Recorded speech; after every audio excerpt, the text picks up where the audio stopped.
Could big changes be in store for the San Francisco 49ers after the 2024 season? We're talking about that here on today's San Francisco 49ers Report by Chat Sports. I'm Chase Sr., and this upcoming offseason will be one of the biggest in franchise history. So I want to start off here to see where the fan base is at. This is today's poll question and today's pinned comment. So go on down and let me know what you're feeling about this. Should the Niners tear it down and completely rebuild? Type 1.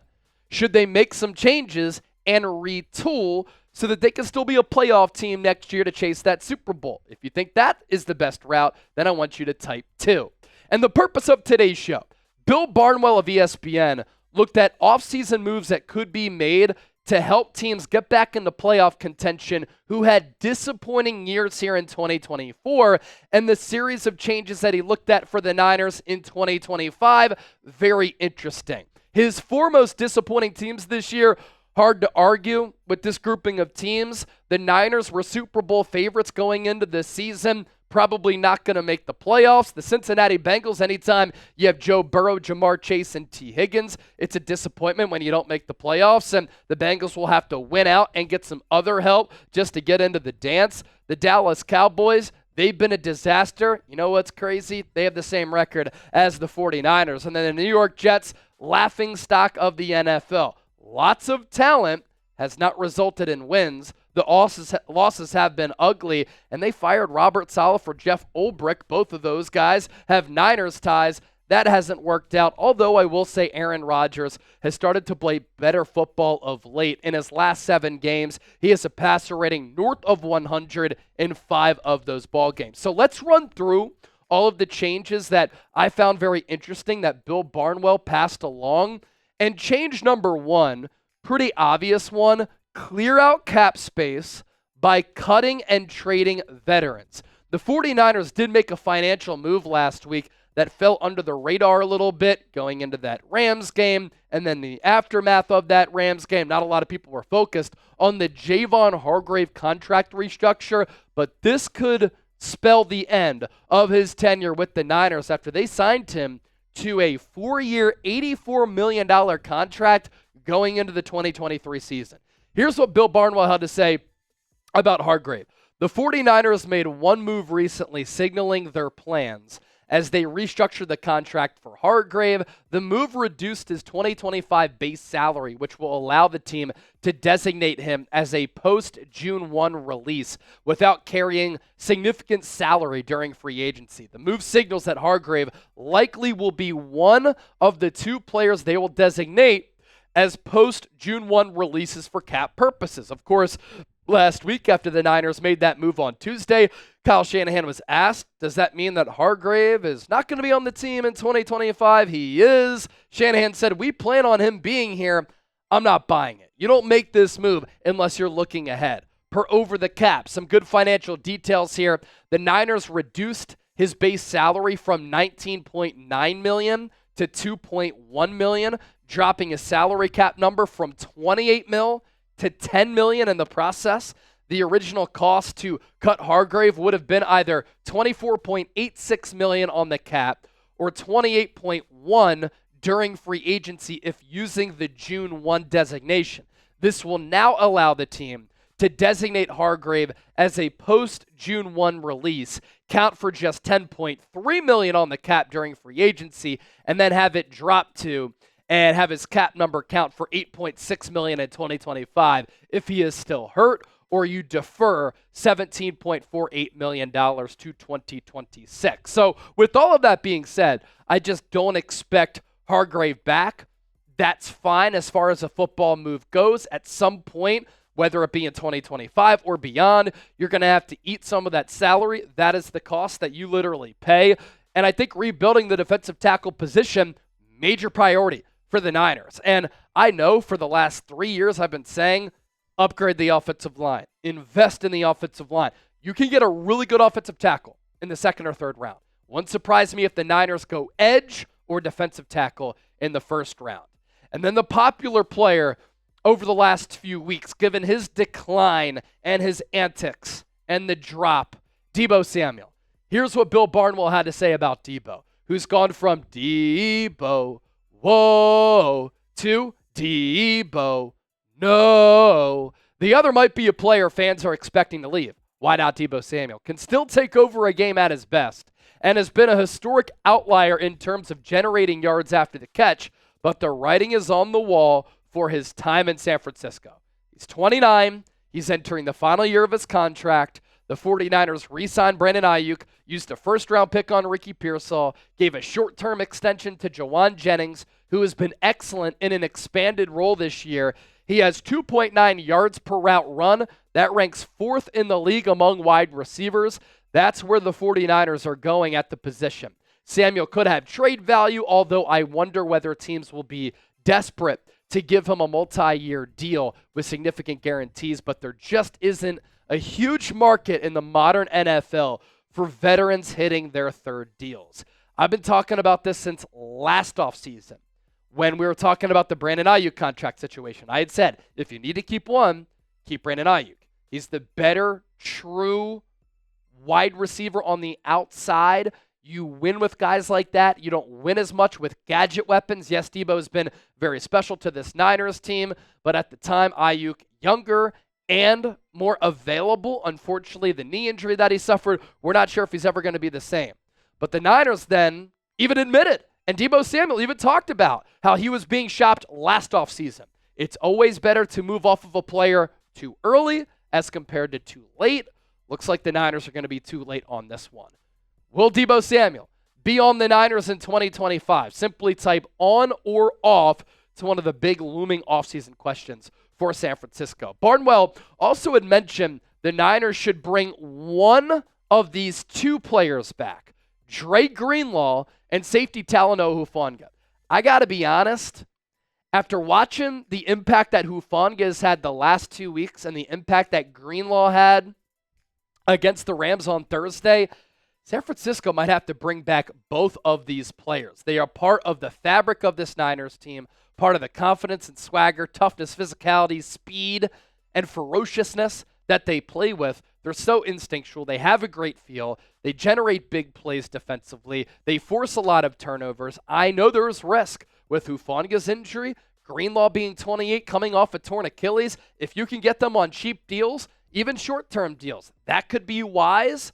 But you watch Dre Greenlaw play against the Rams in that first half. He only played that first half. 8 tackles. It's all around the football, flying around. And he's making plays against the pass and coverage, against the run around the line of scrimmage. And Talanoa Hufanga, a versatile chess piece, who the Niners have really missed the last 2 years. So Barnwell says bring one of the two back. I'm trying to bring back both if I can. Today's 49ers Report, sponsored by the best daily fantasy sports app in the game. Make your holidays bigger and brighter with Prize Picks, the best place to get real money sports action while watching your favorite sports. And right now, you can win up to 1,000 times your money on Prize Picks. Offered in more than 30 states, including California, Prize Picks is the best place to get real money sports action. Join over 10 million members and sign up today. Right now, when you play $5, you get $50 instantly. You don't even need to win to receive that $50 bonus. It's guaranteed. And if you join now, it's holiday season. Some might call it Pixmas. And Prize Picks is giving away 2 free picks in December, and they're giving away $30+ million in rewards during Pixmas. Some selections that we like for Monday Night Football. I can't believe that we are going to have our eyes subjected to watching Raiders-Falcons in prime time. Luckily, we do have Bears and Vikings as the better game. I think that game has some intrigue, but anywho, Brock Powers, more than 70.5 receiving yards. Bijan Robinson, more than 83.5 rushing yards. And then Kirk Cousins, he's really been struggling. Less than 242.5 passing yards. Again, get $50 when you play $5. You don't even need to win to receive that $50 bonus. It's guaranteed. Head to prizepicks.com/CLNS. Pick more, pick less. Run your game with Prize Picks. So we move forward on today's show, and I'm not sure if Bill Barnwell is a smart football mind like yours truly, or if he watches the 49ers Report. Millions of people do every single month, I'm just saying. But I've been mentioning this since Robert Saleh got fired by the New York Jets. Bring Saleh back as the Niners defensive coordinator in 2025. A huge upgrade over Nick Sorensen, even though I will give credit where credit is due. After the Rams dropped 44 against Buffalo, Nick Sorensen limited that Rams offense to just 12 points on Thursday night. Here's what Barnwell had to say about Saleh. Saleh wasn't able to make it work as the Jets coach, but there's no arguing with the work he did on the defensive side of the ball, taking over one of the league's worst defenses. He built the Jets into a dominant unit in 2 years. They have also fallen apart on defense since he was fired, suggesting he played a key role in helping game plan and adjust on a weekly basis. The 49ers are already familiar with Saleh's work. He was their coordinator from 2017 to 2020, and they shouldn't be attached to their defensive leadership. We continue to share the screen here. Coach Kyle Shanahan moved on from Steve Wilks after 1 year, promoted Nick Sorensen to coordinator, but the results have been indifferent. I'd blame that more on injuries than Sorensen's scheme, but the Niners don't have the luxury of waiting to see how he develops in this role. If there's an elite defensive coordinator available and no questions about how he would fit with this group of players, that's a chance San Francisco has to take. Teams have been able to attack the young players and especially the low-cost veterans in this defense all season, with safety Malik Mustafa as an exception. Defensive backs Jair Brown, Isaac Yiadom, Devondre Campbell, they have struggled. Saleh has been and has an excellent track record of both developing young talent and bringing through unheralded players while getting the most out of them and starting roles. With the Jets, he had superstars Sauce Gardner, Quinnen Williams, but he developed Bryce Huff, Quincy Williams, John Franklin Myers into useful players. Good coaching elevates talent, ladies and gentlemen. With how much the Niners are spending elsewhere, they're going to need to have spots in their starting lineup and in key depth roles for rookie deal players and modestly paid veterans. I'd trust Saleh to help pick the right guys for those spots and get them playing well on Sundays. I couldn't agree more. With everything that Bill Barnwell has had to say, I have said a lot of similar things. His scheme still works. If the Niners don't want to change schemes, Saleh can still run it. They need some juice, leadership on that sideline, in addition to better coaching on the defensive side of the ball. And an important note here, good coaching can elevate cost-controlled young players. Malik Mustafa, Renardo Green, young players, Jair Brown, get them back on track. But good coaching can also elevate veterans as well. Robert Saleh is the call that I make as soon as the Niners season is over to come back, because he can also be the head coach of the defense. I don't think he's going to get a head coaching job anytime soon, and so he could be here for the foreseeable future, and that's good because you've had so many changes the last few years. Robert Saleh leaves for the Jets. D'Amico Ryans leaves for the Texans. You bring in Steve Wilks, you fire him. Nick Sorensen, most likely gone, and if he's back, Kyle Shanahan. That'd be a bad move. Bring back Robert Saleh. As for the biggest story of the offseason for the Niners, and one of the biggest storylines of the entire National Football League, the Brock Purdy contract extension. Barnwell on Purdy. This might open up your eyes. If the 49ers pay the going rate for a franchise quarterback next year, they're topping the deal that Dak Prescott just inked with the Cowboys, which is north of $60 million per season.